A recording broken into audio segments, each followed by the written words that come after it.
Konami prints a few Maxis and everybody loses their minds. Every day this week, Konami has been making some pretty interesting announcements, whether it's new card designs or some communication with the public altogether. And as we know, lately, communication between the players and Konami has been limited. So seeing this much communication in this little time has players a little bit more confident about the future of Yu-Gi-Oh! And maybe has a few others concerned. So today's video, we're going to go over all these shocking announcements as well as see how it will impact the meta. So let's get into the Maxx meta video. First, we're going to discuss Konami's latest announcement to the public, which has many players either shouting for joy or maybe a little frustrated with the metagame.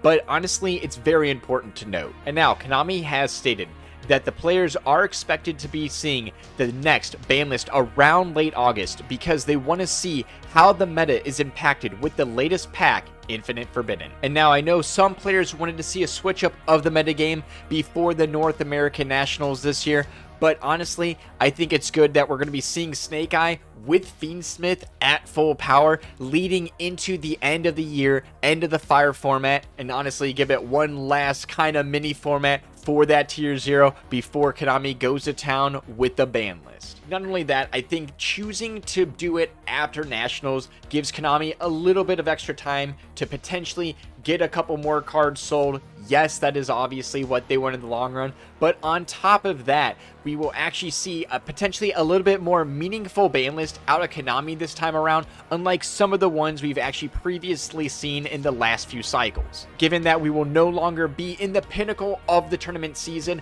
going around for a full refresh, it is only fair to give Konami a little bit more time before we get a ban list and then potentially another one right away. And then not only that, with Worlds being September 7th as well as 8th, we will see Konami tweaking the ban list even further to make sure that it is set up for the Worlds event of 2024. So not only do they have to balance the region a little bit going into the future, but they also have to balance for the Worlds event, which again, this gives them a little bit more time to do so. The next amazing announcement that we actually did have from Konami is Rarity Collection 3. And now I know it's not actually Rarity Collection 3, but we are getting the quarter century Bonanza Tins. And that is something to be excited about. Not only do players get choice meta staples and probably a few more nostalgic copies for the GOAT format as well as Edison, but Konami has made a huge announcement for the collectors out there,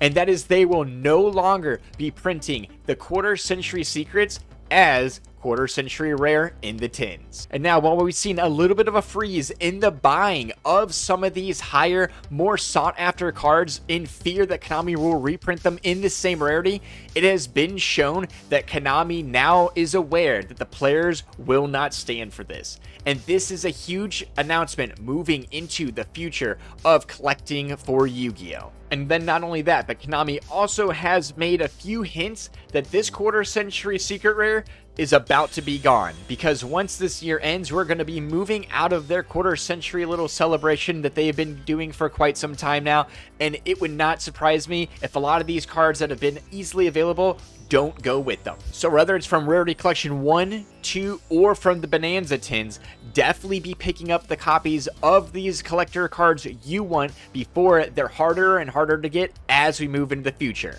And if you want to have a little help knowing which choice cards to be picking up, definitely subscribe to the channel, be checking out our market watches or the top 10 videos to be picking up your cards before they shoot up in price. But let's continue to the Maxi meta. And now everyone called me crazy, called me a little unhinged, maybe a little too much on the copium, but we are here in the future meta game of Yu-Gi-Oh! And it's about to get wild. Not only is Konami now dumping everything into the Rarity collections and the Bonanza Tins just so we can be picking up all the older stuff and all the cool rarities, but now it's time for the power creep. And now these next couple of announcements are honestly shaking the player base to their core because they do not know what to be expecting in the future, but it's going to involve drawing. So we saw Molt Chummy Perulia being announced for Infinite Forbidden, and that's when we knew things were about to get wild. And not only is it a secret rare in Infinite Forbidden, leading many players to dip into their wallet to pick up their copies on the off chance this is a meta breaking card,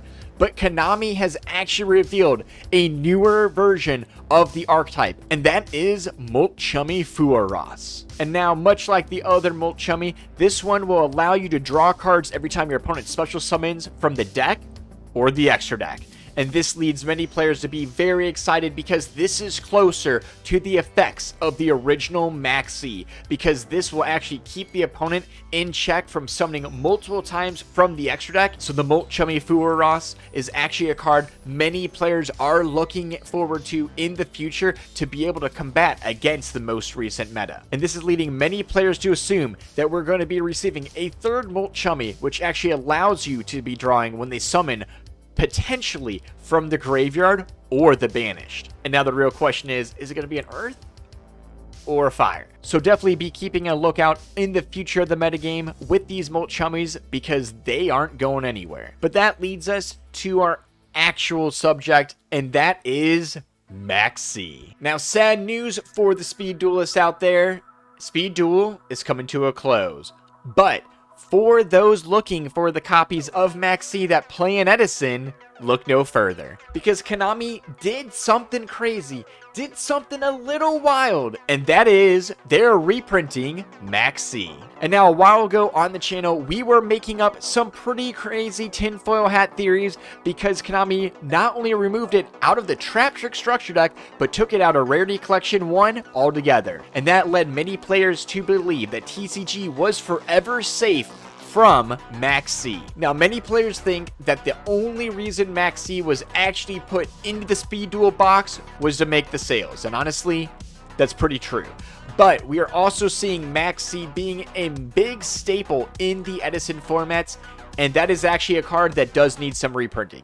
So we've been seeing that they have reprinted many cards for Edison as well as GOAT format, and this might just be following suit with that as well. But with the announcements that we talked about earlier in this video, not only are they pushing the ban list back till after North American World Championship qualifiers, but the Worlds event is on September 7th as well as 8th, which is well over 2 months before this Battle City box is to drop, as well as a couple weeks after the ban list should be announced for the TCG. So there is a theory, it might be mine, but Konami might be monitoring the North American Nationals to see how TCG works with the Molchummy Perulia. And it would not be a surprise to me that if the Molchummy is not a respected card at the end of the Nationals, Konami might lose their minds. But if Konami wants to really shake up the metagame, given that TCG has been asking for it, and they might want to have a revenge of the OCG at Worlds this year, we could see the unbanning of Maxi. As we know, the Worlds list is a list combined of the two with the lowest amounts available for each card. So with Maxi being banned in the TCG, it is not going to be seen in the Worlds event. But if Konami wants to switch things up and see Maxi at the Worlds event this year, they would have to be making that change on the next ban list. So not only is Konami pushing the list back, monitoring the North American Championships a little bit closer this year, as well as giving us basically a Maxi archetype that is going to be leaked out into the TCG eventually, but they're also reprinting the bug. So this has many players wondering if these Molchummies aren't some sort of test to either be giving us Maxi or taking it out of the OCG. And now I know a lot of players have actually said this could be the end of Maxi in the OCG if it actually lands well, but honestly, I don't see this card going anywhere. So if you think this is going to be Maxi coming back to the TCG, definitely comment down below. And if you think it's going to be gone in OCG, comment that as well. Either way, Yu-Gi-Oh! Is about to go into a hyper meta state. I think these tier zeros are something that are potentially going to be continuing in the future, even after the ban list comes out. And that is why Konami is looking at kind of harsher alternatives to the format, whether that's the Molchummies or Maxi altogether. Because with all the Rarity Collection stuff getting dumped out and Konami basically just giving everything that the players could potentially want of old cards, this means they're going to have to refresh their roster. And honestly, it seems like they're already ready to be doing just that. So whether it's the Fiendsmith combo or the new TCG imports that are actually cracked out of their mind, I think we're going to be seeing this power creep increasing in the future of Yu-Gi-Oh! Leading to a Maxx meta. And maybe we'll be looking at Maxi wondering if it will be able to save the TCG. But if you want to check out what we think will be on the next ban list, it will be flashing up above, as well as the top 10 cards to be picking up for July. So do check that out. But as always, guys, stay safe, have a good night, and suck it, nerds.